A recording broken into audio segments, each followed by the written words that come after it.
Kyle, a disappointing afternoon here at Mount Pleasant. Not the ideal way to finish on the road, and while it's not mathematically done, it would take a huge point swing this next week for this club not to be playing League One rugby in 2025. Yeah, look, I think if I'm really honest, that's the nail in the coffin, Jordan, isn't it? That, yes, technically or mathematically, whatever you want to call it, but the swing's too much. We came here today. We had a real dig.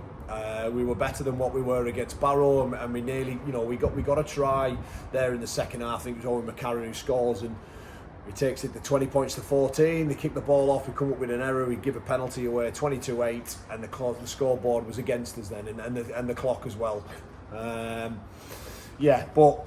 again, the story of our season, Jordan, has been not being able to put it together for 80 minutes. We the first half we give a yardage penalty away. They find touch, they react much quicker than us, just like that 40-20 at Barrow the other week. And then they score off that set just before half time, which takes it to a 10-point swing.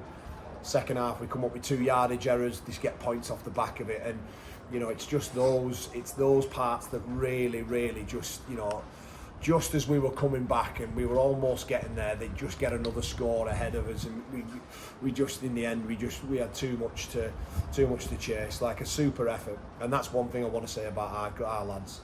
They have been an absolute set of tough individual men who have continually put that shirt on and got out here. Look, we've all 15 of them today. Ever since I've been here, we've had 117, and that was with 2 lads that had never played with us before. And the rest of the time we've had 14 and 15, and the game's too hard at this level to do that. That having said, yes, it's an excuse, of course it is, but we still could have won this game today. If we'd have been a little bit better, we still could have maybe. I'm not too sure we'd have gone on and won against Barrow because of the second half, but I think this was an even contest today where they just took advantage of some of our silly mistakes, really. I didn't think there was, too much in it. And the fact that the players at the end, Jordan, they walk off and all the Batley fans are clapping them in.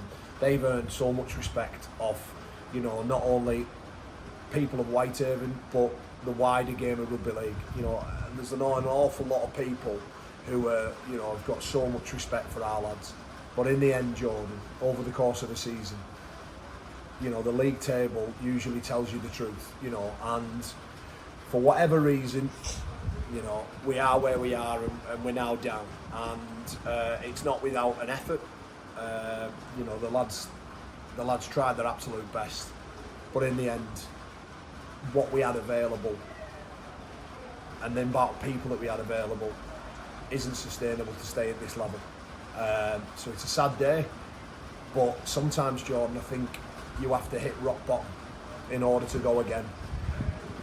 And I said to you just before, I mean personally it feels like I've failed. Do you know what I mean? I came in and what I wanted to do was I believed in the group, and I thought there was opportunities where we could go on and survive this.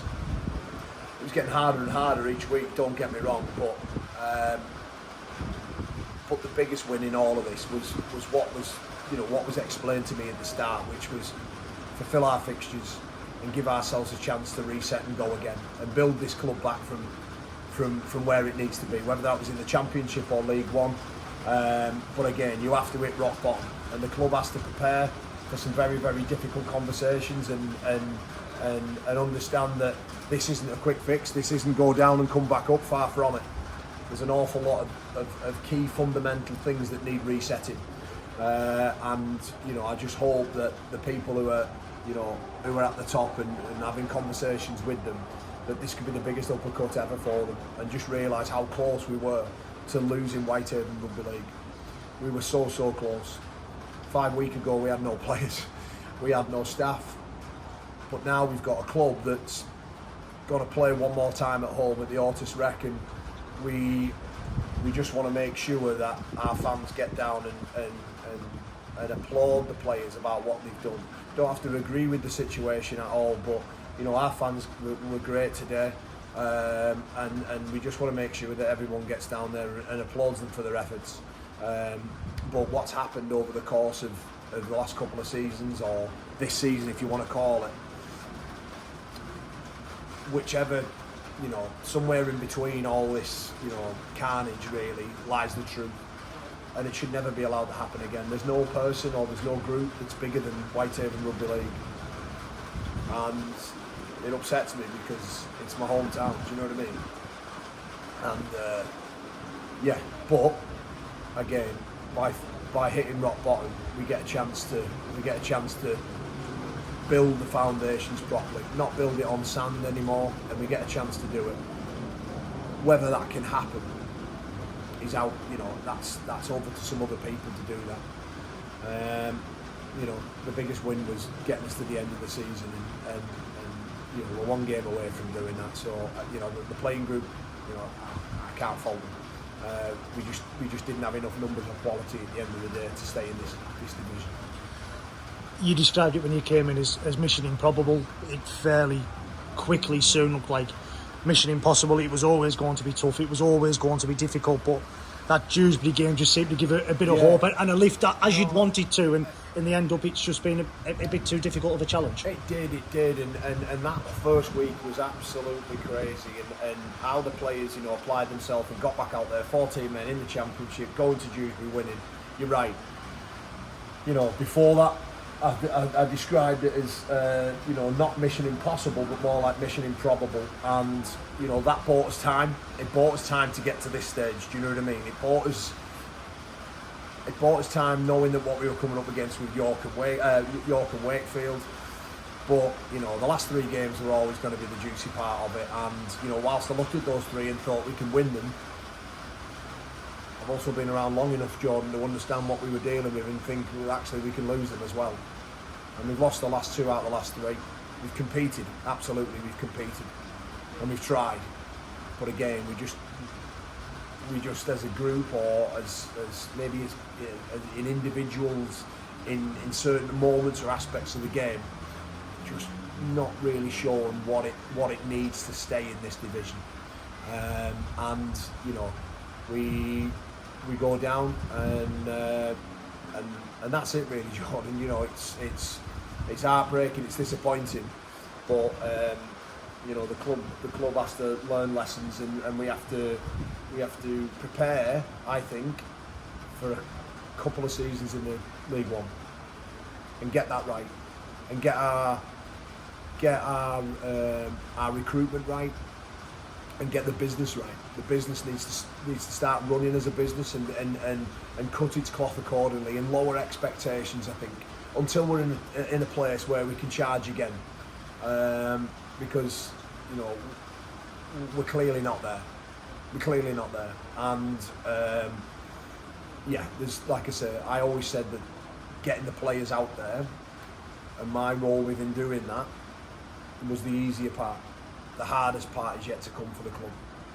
The hardest part's yet to come.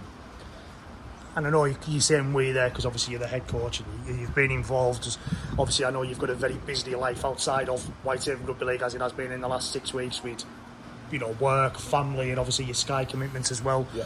Have you got a part to play in this, or is this without Kyle Amor?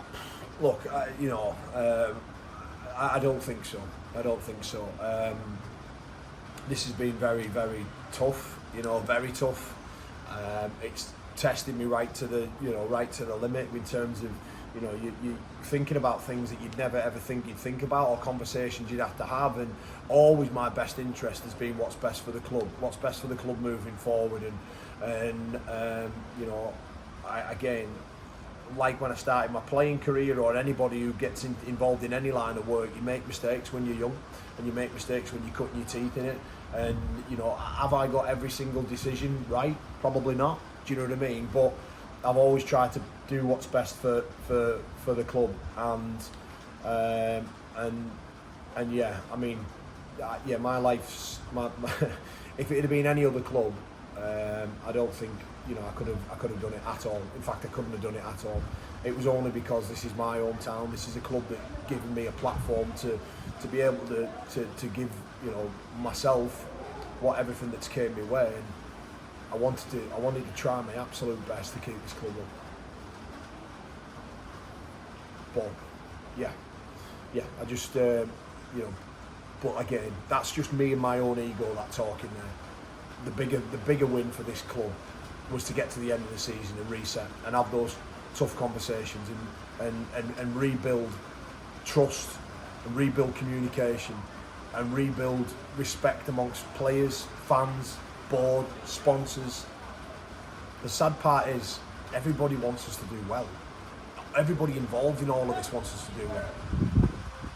But trust and communication, the communication part, we can rebuild that. The trust's going to take a little bit longer.